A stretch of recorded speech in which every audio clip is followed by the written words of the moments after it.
Seguinos en Facebook, en Instagram y en Twitter y volvé a escuchar las columnas y entrevistas en nuestros canales de YouTube y Spotify. En todos nos encontrás como Miravoz, el logo con anteojitos.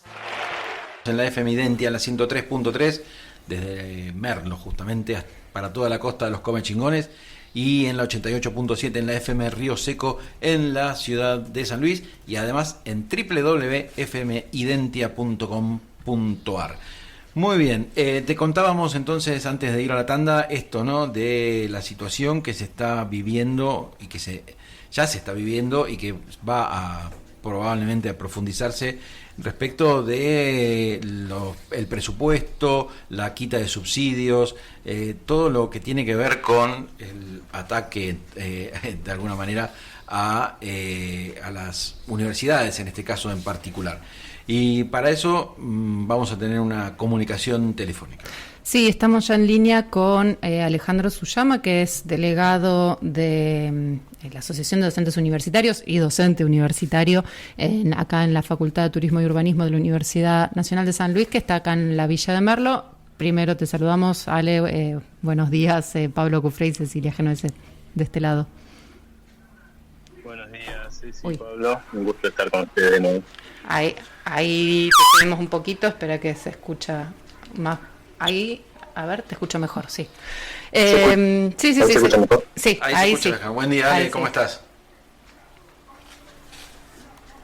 Buen día. Ahí le saqué el altavoz que a veces hace un poco de ruido.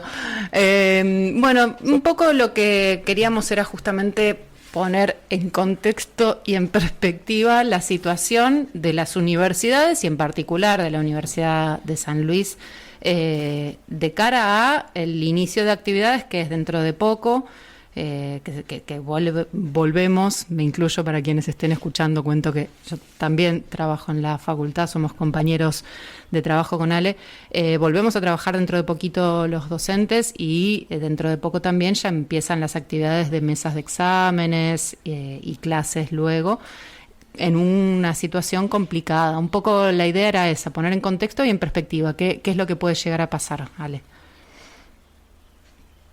Bueno, creo que lo que nos viene pasando desde hace 2 meses, que es una incertidumbre absoluta, ¿no? No creo que sería redundante decir cómo fue la licuación de los salarios nuestros en estos 2 meses. Sí.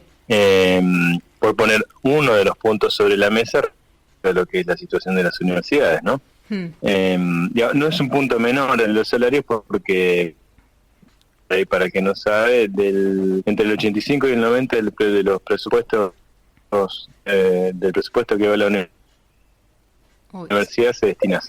Se nos está cortando un Tratamiento poco. de presupuesto, ¿se escucha? Se nos cortó a ver, un poquito. Espera que me mueva un poquito. Dice, a ver ahora. Acá dicen que a ver si me vengo quieto. para este lado. No, estoy quieto. Para que me voy a mover a otro sector. A Bueno. ver. ¿Se escucha mejor? Ahí sí. Así la parabólica. Ahí se escuchó bien todo lo que dijiste. Está lloviendo acá en Buenos Aires. Estoy en Buenos Aires y está lloviendo. Ay, bueno, ahí hay interrupciones. No, igual no, ahí yo se lo que escucha decía, mejor, no sé sí. qué parte se escuchó, pero lo que decía es que con los anuncios la incertidumbre es total, ¿no? Sí. Como hace 2 meses en todo aspecto, no solo universitario. Pero el anuncio de congelamiento del presupuesto es muy grave porque, digamos, la licuación que hemos tenido de salarios en los últimos 2 meses, ¿no? Con casi un 50% de inflación, no hay que decir más nada de eso, ¿no? Pero una cosa que hay que aclarar siempre es que del presupuesto total de la universidad, entre un 85 y un 90% están destinados a salarios. Con lo cual la situación de los trabajadores, tanto docentes como no docentes, va a ser grave. Y en esto y a esto se le suma el retraso de todo lo que tiene que ver con lo que son o que se venía practicando desde hace muchos años ya, que son las negociaciones paritarias. Claro. Nosotros dependemos muchas veces, sobre todo lo que tiene que ver, y voy a hablar solamente de salarios, después podemos hablar de otras cosas, pero generalmente el salario docente universitario, la paritaria, se negocia después de las paritarias del resto de los docentes. Sí. Y si recién el 15, o sea, en esta semana que viene, se va a establecer se va a hacer reunir, hacer la reunión por el salario mínimo, con lo cual está todo atrasado muchos meses. Es decir, después de eso va a venir una negociación de las paritarias, si es que las hay, las del resto de los trabajadores de la educación, y posteriormente seguramente se negociará la de los universitarios. Con lo cual, en el mejor de los casos, en marzo estaremos viendo cuáles serían las definiciones para el salario docente universitario, y ya con mesas de exámenes en el medio. Nosotros, en febrero se inician todas las actividades en la universidad. Creo que hay una incertidumbre muy grande y una convocatoria de asamblea permanente respecto de los sindicatos, ¿no? Claro, esto se Eso suma... es una de las perspectivas. Claro, sí, bien. Sí, Ale, hago un paréntesis y le agregamos que ayer hubo un documento de todos los ministros y secretarios de educación del país que se reunieron porque el gobierno nacional no está remitiendo las partidas que corresponden para el pago del incentivo docente, que no es para, en este caso, para los docentes universitarios, pero sí que están en el marco de esta política, ¿no? Impacta la educación pública primaria y secundaria, claro, de todas las provincias. Sí, o sea, hay un recorte. Son gestos, ¿no? Digamos, más claro, allá de que son los gestos que estamos viendo de parte del gobierno. Sí, claro. sí, totalmente. Decías, una perspectiva entonces clara tiene que ver con lo salarial, con la incertidumbre en lo salarial. Ligado esto también a este congelamiento del presupuesto y al peso que tiene lo salarial en ese presupuesto, ¿no? Hay los mismos rectores de las universidades están manifestándose preocupados por la posibilidad del mero funcionamiento de las universidades de acá a muy pocos meses. ¿Qué se puede decir de eso? ¿Qué se puede prever de lo que pueda pasar? Bueno, el anuncio fue el siguiente, ¿sí? Lo que anunció el presidente fue que el presupuesto universitario se congelaba a lo que fue aprobado a fines de 2022 para ejecutar en el 2023. Estamos hablando, si no me equivoco, tengo ahí los números y medio, pero estamos hablando de un presupuesto aprobado con un contemplado un 60% de inflación. Y sabemos que creo que anduvo en 211%, una cosa así, el interanual. Sí. A ver, yo quiero explicar una cosa. Cuando se aprueba un presupuesto, y lo que ocurrió durante 2023, con una perspectiva inflacionaria mucho menor, lo que hace el gobierno nacional es hacer aportes adicionales a medida que va pasando el año, ¿no? Si esas expectativas inflacionarias se superan, entonces el gobierno nacional hace aportes extraordinarios. Sí. Con lo cual, de esa manera se pudo concluir el 2023 con cierta elegancia, vamos a decir. Sí. Ahora, si mi ley propone que a las universidades se le va a dar ese presupuesto que está atrasado a un 150%, por decir de alguna, digamos, la cuenta que hacen los rectores es que ninguna universidad funciona más allá de abril. Es imposible, o sea... Y funcionamiento incluye salarios. A eso es que el funcionamiento, si el 90% del presupuesto universitario son salarios, salvo que lleguemos a marzo con los salarios, todavía dando salarios congelados, sin contemplar la inflación de diciembre, enero, febrero y marzo, que lleguemos, que lleguemos ahí, entonces dividamos el sueldo de abril en 8 cuotas. Claro. De manera que llegar a fin de mes sin considerar olvídense de aguinaldo, ese tipo de cosas, de privilegios de la casta. Claro. Pero digamos, esa es la situación hoy, que no hay novedades. O sea, hubo la semana pasada la reunión de los principales, de los sindicatos con con las autoridades vinculadas a educación superior, y no hubo ningún tipo de respuesta. O sea, nada, fue como esas típicas mesas que se sienten, vamos a escuchar a ver qué lo tienen que para decir desde el sector nuestro, pero desde parte del gobierno no hubo ninguna respuesta, con lo cual la incertidumbre es total, ¿no? Y yo siempre digo, si los rectores deciden que no son ningunos revolucionarios, están en un sistema, digamos, están en una sensación de alerta, porque, digamos, ven que los números no van de ninguna manera creo que la situación es grave, ¿no? Claro, claro. Ahora, esto afecta obviamente a todas las universidades nacionales. Sí. Digamos, desde la mirada de ustedes, digamos, en cuanto a la cuestión sindical, digamos, ¿qué están pensando? ¿Qué están viendo? ¿Cómo digamos, hay encuentros que tienen que ver con lo nacional para planificar algún tipo de respuesta o de actividad? Porque además esto no es que deja a ustedes, digamos, a ustedes sin el salario y a los alumnos y alumnas, obviamente sin la posibilidad claro, de tomar las clases, de educarse, de prepararse, de formarse. ¿Qué hay? Bueno, ¿Hay alguna perspectiva de no sé, de plan de lucha, de propuesta, de reunión?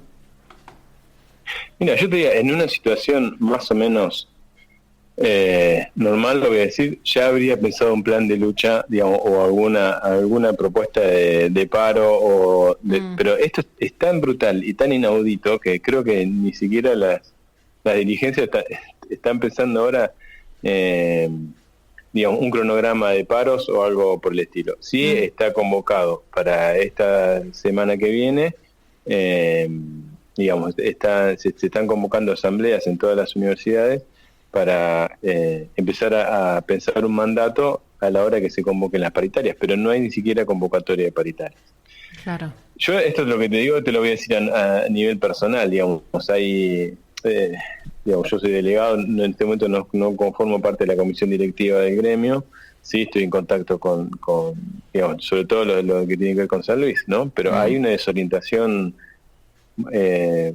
porque, digamos, ¿qué es lo que ocurre? Nosotros, frente a un gobierno como este, en donde, digamos, propone un ajuste brutal a las universidades porque realmente no le interesan las universidades, ¿cuál es la postura que uno debe tener? Y esto lo digo a nivel personal, ¿no? Sí.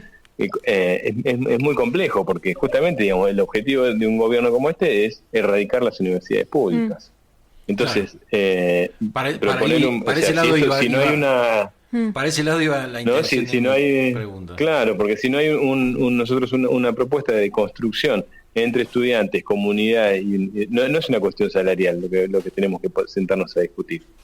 Digamos, yo puse el ejemplo salarial, por eso decía como un ítem, es por una cuestión de llevar a la realidad qué es lo que está pasando, pero acá no hay una cuestión de discusión salarial, sino que hay una cuestión de soberanía y de conocimiento. Me parece que lo que tenemos que empezar a apuntar es que es hacia ahí es donde tenemos que ir, ¿no? Claro sí, que sí. En ese sentido, un paro a la medida, claro, un paro a la medida tradicional, de decir, de presionar sobre un porcentaje más o menos del salario, me parece que no es un contexto, no estamos en ese contexto.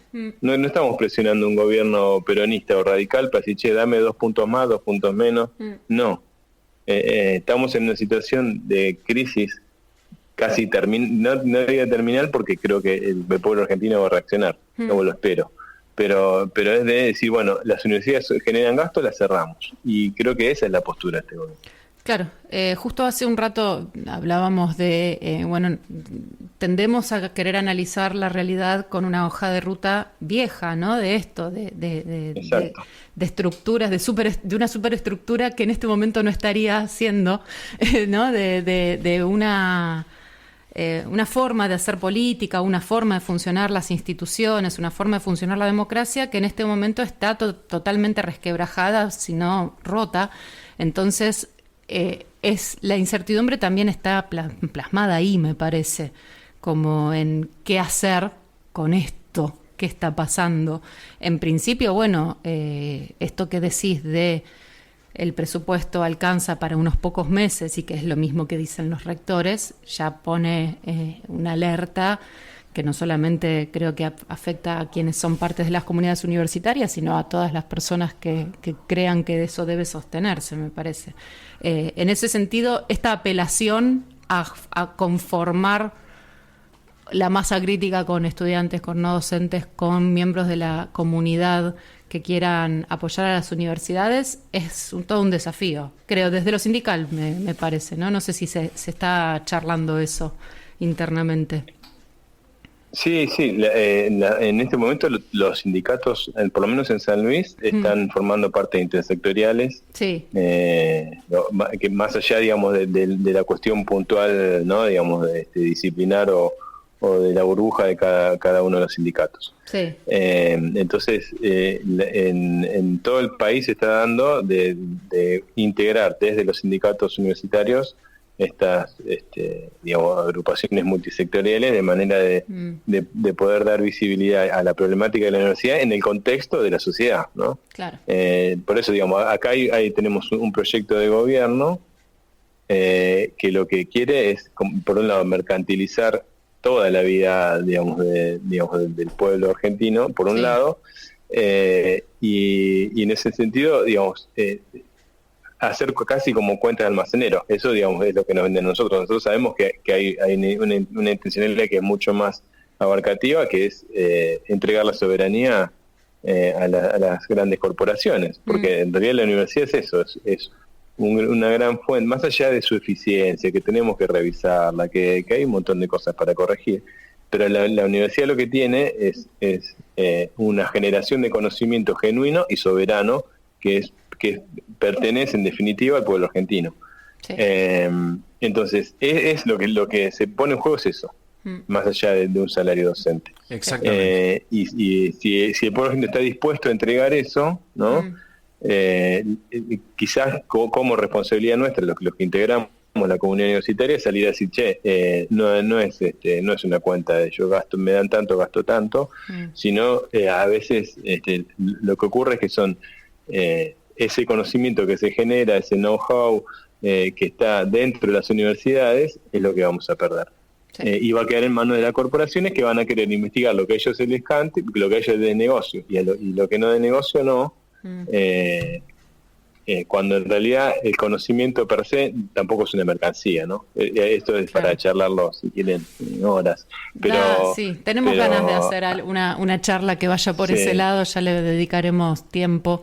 La coyuntura a veces pero ese es el riesgo. Corre. Sí, el riesgo es ese, inclusive cuando se habla de... muchas veces se hacen encuestas en la calle y dice, bueno, ¿de dónde se hace investigación? Todo el mundo te dice CONICET, pero en realidad en donde realmente se genera conocimiento es en las universidades, porque la mayor parte de los institutos de CONICET están insertos dentro de las estructuras universitarias. Sí, claro. Sus investigadores a veces no dan clases, pero trabajan dentro de las estructuras universitarias. Entonces, y es lo que aporta y es lo que se retroalimenta todo el tiempo. En Argentina la gran usina de formación, de creación de conocimientos son las universidades. Claro. Y por otro lado, el sistema argentino que es de ingreso irrestricto, que es gratuito, que es cierto que es comparado con otros países de Latinoamérica, por ahí es ineficiente en el sentido de cuántos alumnos ingresan y cuántos egresan. Tampoco hay que analizarlo o estudiarlo respecto de ese número frío. Es un estudiante que atraviesa la universidad, aunque no recibe un título, ¿sale igual o no?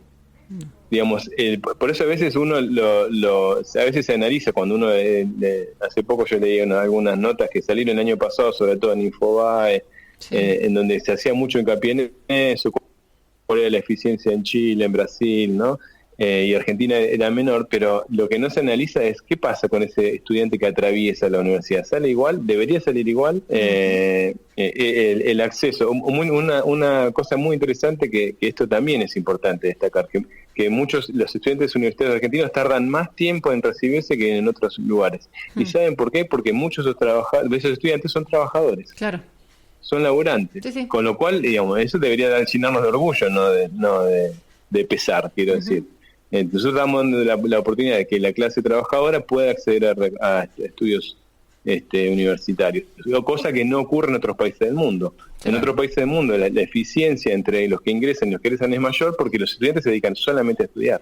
Y pues le meten pata porque es carísimo. Se corresponden a claro, y son quintales, digamos, de la población que son de los que más, digamos, en los quintales de mayor ingreso económico, con lo cual las clases trabajadoras no ingresan nunca al sistema universitario. En un sistema de castas. Entonces hay un montón de variables. Sí, exacto. Digamos, que somos se retroalimenta en las castas. Y hay una cosa que también es importante destacar, es que como las universidades son las que generan conocimiento y generan, entonces no es lo mismo generar conocimiento de la perspectiva de alguien que la tuvo que remar, de laburar de abajo, que vivió, digamos, en casa de rica toda la vida. Claro. Digamos, uno no está independizado.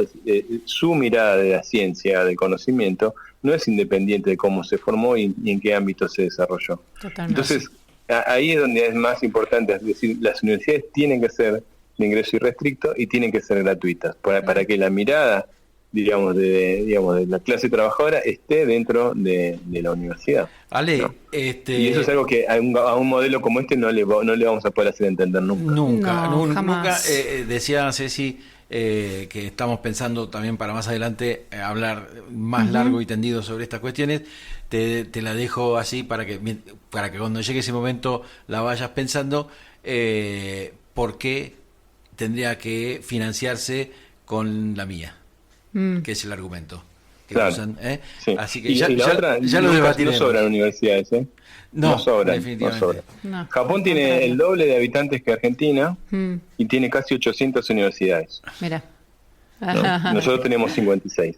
Mira. Ahí está. Entonces, Está bueno. digamos, si queremos podemos tirar números a lo pavote Claro. y universidades no sobran. Exactamente.